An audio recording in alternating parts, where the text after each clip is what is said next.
Welcome back to the Unbiased Opinion, where everyone's opinion is biased, except ours. I'm Colin, I'm Craig. And I'm the Invisible Dan. and we have everyone back for the first time in I don't even know how many episodes. The But feud's last, over. but last week, yeah, Craig and Daniel signed a contract where they could be on the same podcast and talk together, but they Yeah. still refuse to see each other in public. Just like The Rock and Vin Diesel coming back for Fast. We already made Fast that joke Furious. last week, you punk. So in the last episode, Craig and we talked about The Invisible Man from 2020 because the guy Lee Winnell did The Wolf Man that came out earlier this year. That was garbage. So Craig and I were fancying the idea of talking about the original Wolfman, which came out in 1933. And I've never seen it before. This is my first viewing. And I gotta say, I'll start with myself. I kind of loved it. Did you say Wolfman? What? Whatever. Craig, you go. What did you think? I also kind of liked it. Ah, nice. I liked it more than the new one. The new one? Yeah, I did too. Yeah. Dana, what did you think of The Invisible Man? I actually was shocked how much I enjoyed this one. Yeah, it's, to my understanding, I never read the book. It's more along the lines of the book, where in this movie, he's just a psychopath because apparently the main ingredient for invisibility was something called monochloride. Mono something. It had it in the Wikipedia page. Monocaine. Monocaine, right. And apparently, that can make you crazy because one of the characters said that was extremely dangerous, and an injection drove a dog to go mad. So, obviously, Griffith didn't know that, so he just went crazy. He started to kill people for fun. I kind of got a chuckle when he would just start laughing. He's like removing people's hats off their heads, knocking things over, just being a nuisance. And when he was talking to Kemp, he's like, "Oh yeah, it'd be fun. You know, a couple murders here or there, little ones, big ones." This guy's just a psychopath. Yeah, he talked about derailing a train. I mean, what's wrong with him? Absolutely nothing. I was shocked that this came out when it did. Talk about derailing a train and then he goes and actually does it. The fact that they showed that in 1933 was shocking, actually. Well, it's pre-code. They could get away with it. Because King Kong, I don't know if King Kong came out before this. Oh, King Kong came out before this. That was way more violent than this. I mean, yeah, he derailed a train, but it didn't show people exploding in the train carriage or in the cabinet, you know? King Kong, he was eating people, and this brontosaurus was eating people, and Kong stepped on natives, and he broke a T-Rex's jaw, and there's blood. True. This is more tamed. Imagine if Zack Snyder got his hands on this. Oh, God. So one thing that was kind of interesting, what Griffith was saying about the invisibility is that you can't eat anything. He has to wait for it to fully digest. Otherwise, you could see it floating in him.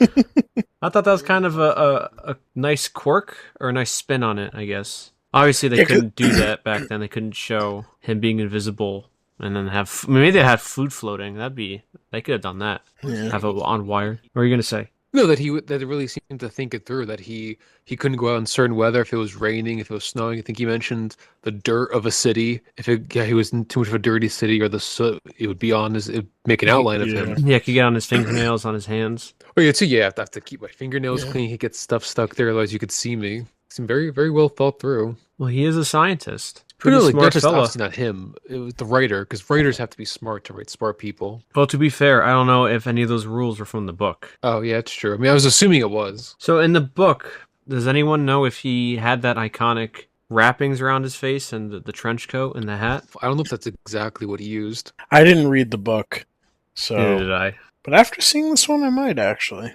The book is only 100 and something pages, I saw, by H.G. Wells. On Wikipedia, it says book is 149 pages.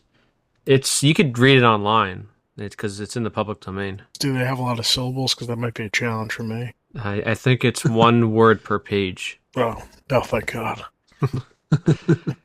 So what didn't you guys like about it? Because I'm hearing some pretty positive things about The Invisible Man. There wasn't honestly anything I didn't dislike about this movie.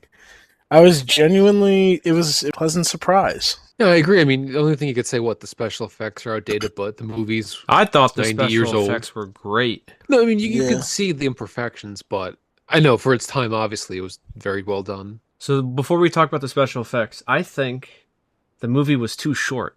And this seems to be a problem with a lot of movies from this era where everything gets wrapped up. No pun intended. Everything gets solved in the last like 1 to 2 minutes of the movie, and it just ends not so abruptly. But this movie kind of ends with him saying on his deathbed, out of nowhere, I meddled with things that man must leave alone. Like there wasn't a crescendo to him coming to that realization. He just gets shot to death. He may have gone too far in a few places. Then he just says that, and he dies. I like how they made sure, and he asked the doctors, like, is there any chance he makes it? He goes, no, the bullet passed through both lungs. I was like, oh, they really made sure the gay's not coming back. That I mentioned last week that in the original book, he just gets beaten to death. Because I think he is in some alleyway, and the invisibility...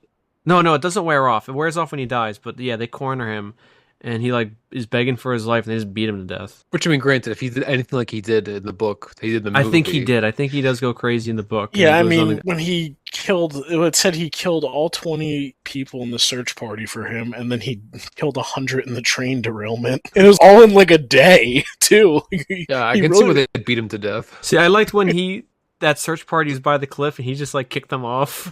Yeah.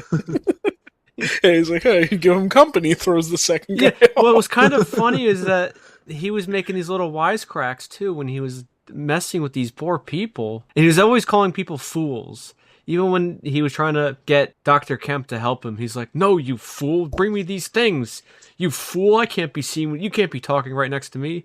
Look ahead, you fool.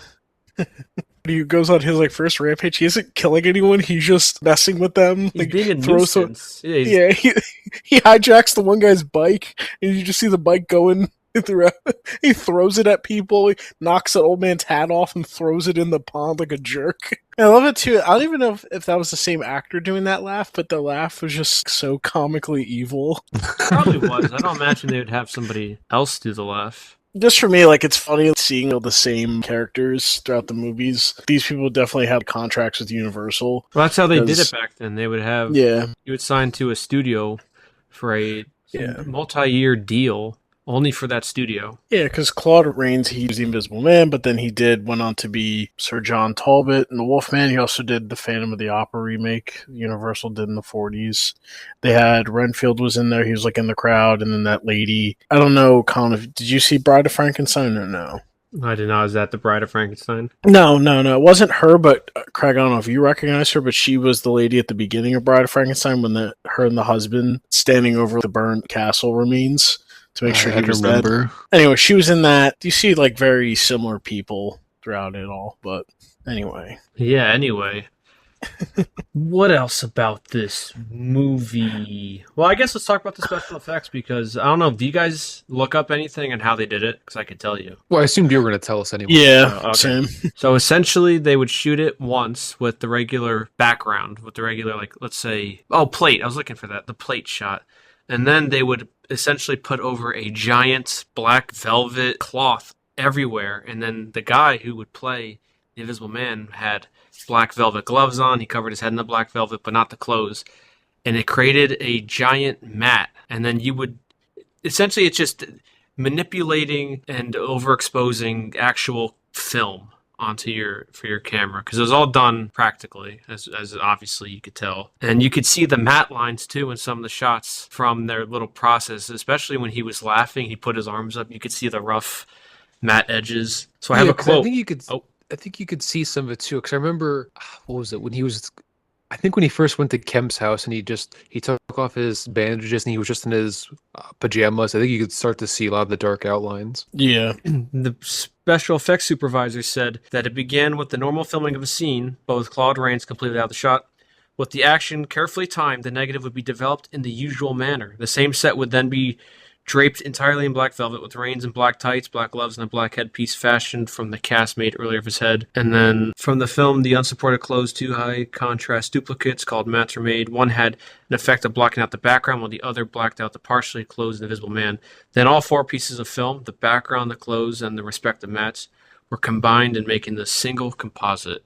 It is mind-blowing that they were able to figure that all out and were able to execute that properly. Because I can only imagine for 1933 how incredible it must have been when they're like, oh, his head's gone. How'd they do that? And you could obviously nitpick because when he's taking off the wrapping, you should see the other side of the wrapping on his head.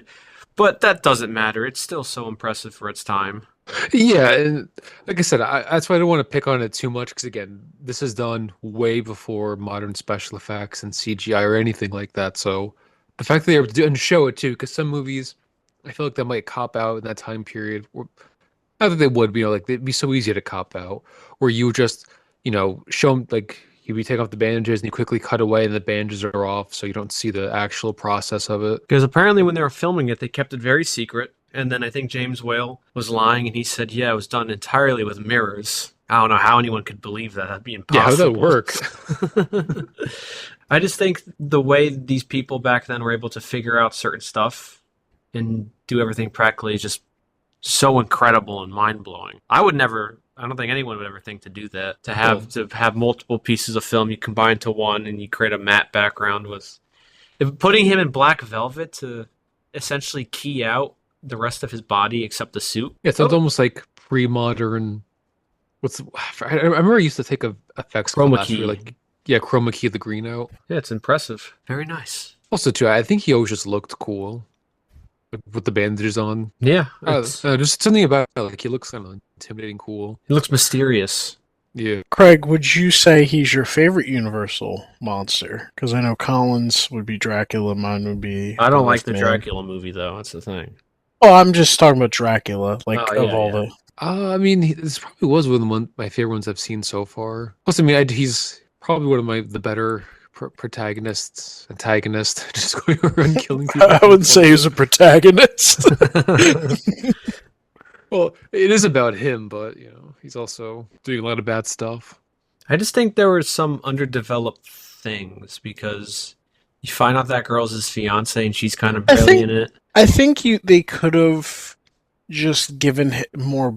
They could have shown more of his backstory, like him getting to. I mean, you could have shown. No, maybe I don't him mind how they started it. I thought that was fine. It was just Or him and the fiance, because I didn't know that was his fiance. yeah, That's why I they could read have the explained that Wikipedia. just a little bit more. I just felt it was too short. I know that Bill Shakespeare says brevity is the soul of wit, but I think this could have benefited from being a tad longer, maybe. Because a lot of the Universal movies from this era were like 70 minutes. Yeah, Dracula, Frankenstein, even The Wolfman was like 69, 70 minutes. See, I'm surprised you're saying this because usually you always love how short movies are, and you get to watch a short, good movie, and then you're complaining. I still like the movie. I said I kind of loved it, but I'm just saying. well, that's why if you he want wishes to it be was longer, perfect, so he could have enjoyed it more. it could be like 10 minutes, 15 minutes longer. That's all I'm saying. Perhaps. What else would you like? Maybe show more of his relationship with his fiance, but what else would you have wanted them to maybe further elaborate on? Well, show him be more remorseful for him meddling with something at the end, where he said he meddled with things that men must leave alone. Physically show his remorse towards the end, not just him get gunned down and then he immediately, essentially repents before he dies. But see, That's be like a little bit of a build-up where he realizes maybe that he is doing way too much harm, and then it's all getting to his head. Because I think that's more of the theme of the book. I wrote it down somewhere. you almost wonder if they didn't do anything because you can't see his face, you can't see the remorse. I mean, granted, the guy was very talented. His voice, he couldn't act with his face, obviously, so his voice, I think demonstrated his emotions well, but Yeah, maybe that was an issue where they couldn't show his face. That could be a point. Because maybe if it talked more about there being no consequences for his actions, I think that'd be a little bit more interesting. Not that the movie didn't really have some of that, but I think that it would have benefited more of him just doing all these evil things because he can get away with it. Because in this one, he was more of, he just wants to do it for fun, and he wants world domination. Yeah. Yeah, it was like world domination. I could listen to it on Kings. I could steal gold from the treasury. At first, he even said, like, Yeah. oh, it just started with a little experiment, and then I want world domination now. Even the moon fears me, I think he said. He's just a psychopath. Is he truly the most evil monster out of all the Universal ones? Because yeah, Frankenstein, they butchered that, but he was never really a monster. Dracula is a monster, but The this Wolfman- guy is the Wolfman's cursed. yeah, this so guy he's- is evil by choice, 100%. Where it's What not about even. Dracula? But well, you could say Dracula is. Yeah, I mean, yeah, he's evil by choice too. He's trying to What's get his body count? his blood. I mean, who knows? he's trying to spread his little disgusting bloodline. But this guy is just, well, Dracula's a vampire, so in a way he's cursed already. This guy is just doing it because it's for fun. He honestly likes the thrill of killing people. How did they say? I'm trying to remember it, Colin. In the book, how did Dracula? Did they ever They never really elaborate? explained how he became who he is. They mentioned something that he knows arcane arts or alchemy or something. No, black magic, I think. He knows that, but they never explained how he came to be a vampire. That was really the Bram Stoker movie that did that. But they mentioned that he is Vlad. Like, not really so implicitly. Like, it was, I don't know how people could say there's a debate for that. It's pretty clear. Even Van Helsing says he's Vlad. This is not about Dracula. So. Yeah, Colin, not about Dracula. Who else was part of the Universal? I mean, the Mummy. Maybe we could do that movie next. He's cursed too. So I think I think this guy is easily the most evil because he's doing it for fun. The creature from the Black Lagoon, he's just kind of like he's just an animal. Well, like him and Frankenstein are misunderstood, or not Frankenstein. The creature, Frankenstein's monster, not Frankenstein. Maybe what about Dr. Frankenstein? He's pretty bad. Well, I don't remember the Universal movie, but in the book he had immediate regret, and he was getting sick just thinking about the creature, and he actually was deathly sick from all of his guilt. So yeah, that man exuded lots and lots of guilt. Yeah, as soon as he saw the creature for the first time, he bolted out of there.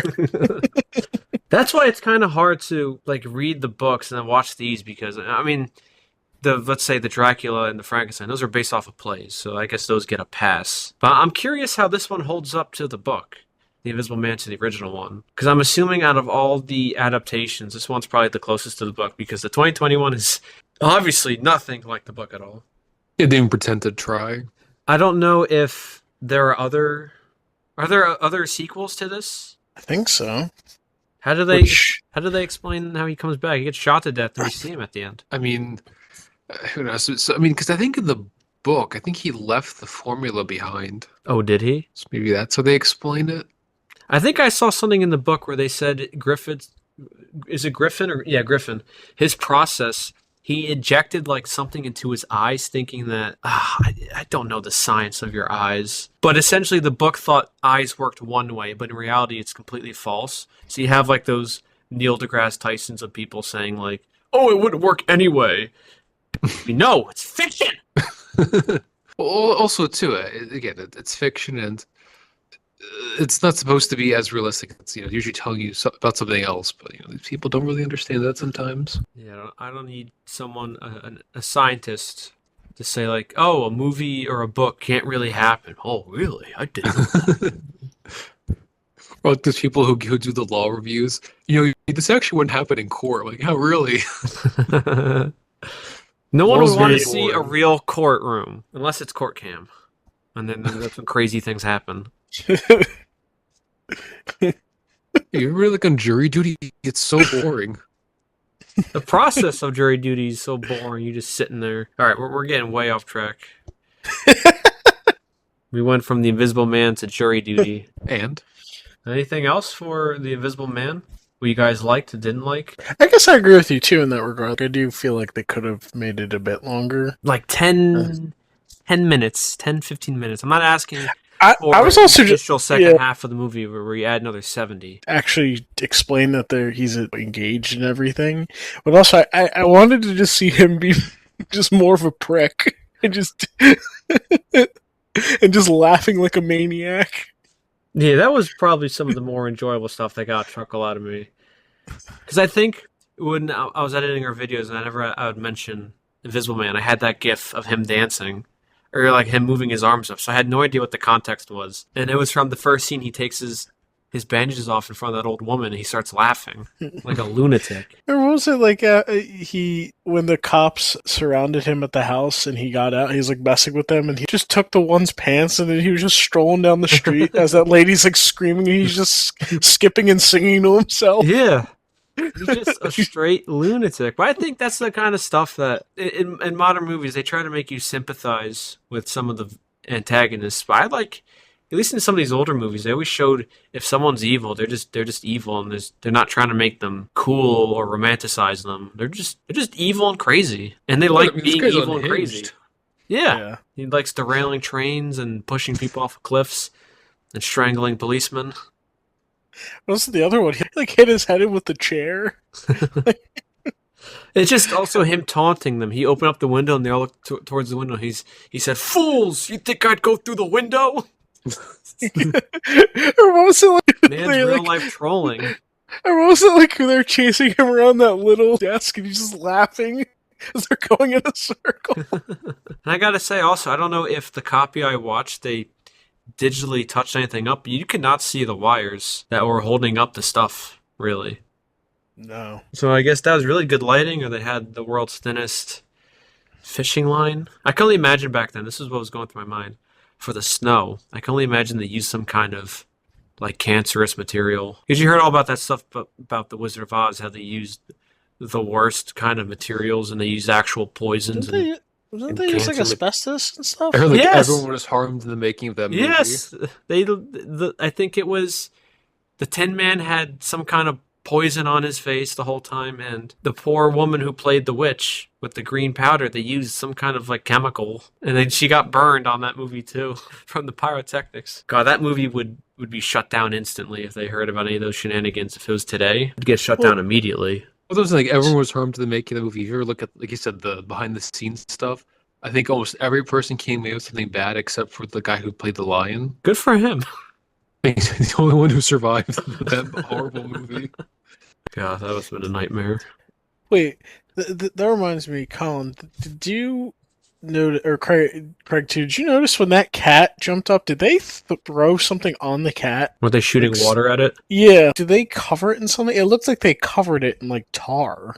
I think it was just wet because it was a black cat, right? They could have done a white cat and then they cut to a black cat. Okay. I don't know. I was just saying in these times they didn't really they didn't have the best stuff.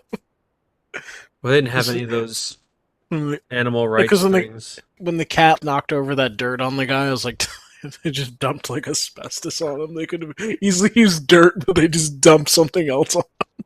You'd wonder what kind of materials they used back then, like for some of the stuff. Maybe in It's a Wonderful Life, it was all asbestos, whatever, asbestos, for the snow. You just never know these days. Is there anything else to say about The Invisible Man from 1933? I think you guys are hating on him because you're jealous. I'm not hating on him. I like the movie. No, you're saying like, oh, he's the worst. When he's the worst, I think he's the best. Oh. I know, I'm joking. I don't know, Craig. This guy is every psychopath. If there's like a screen test for people with these kind of psychotic tendencies, I think this guy would pass. He passes with flying colors.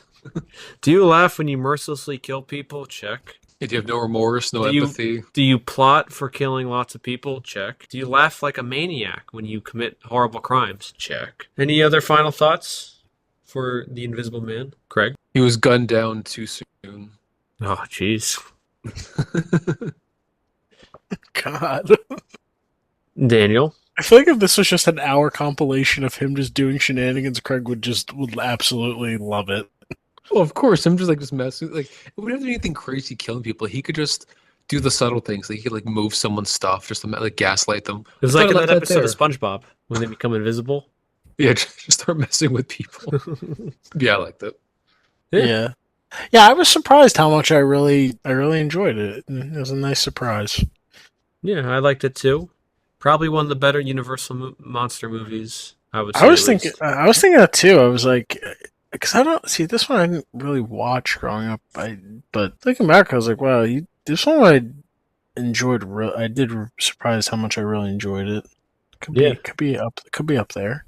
It looks great. The special effects, I think, hold up. Looks great. The acting's on point, especially that the lady who owns the hotel and tavern just screaming the whole time.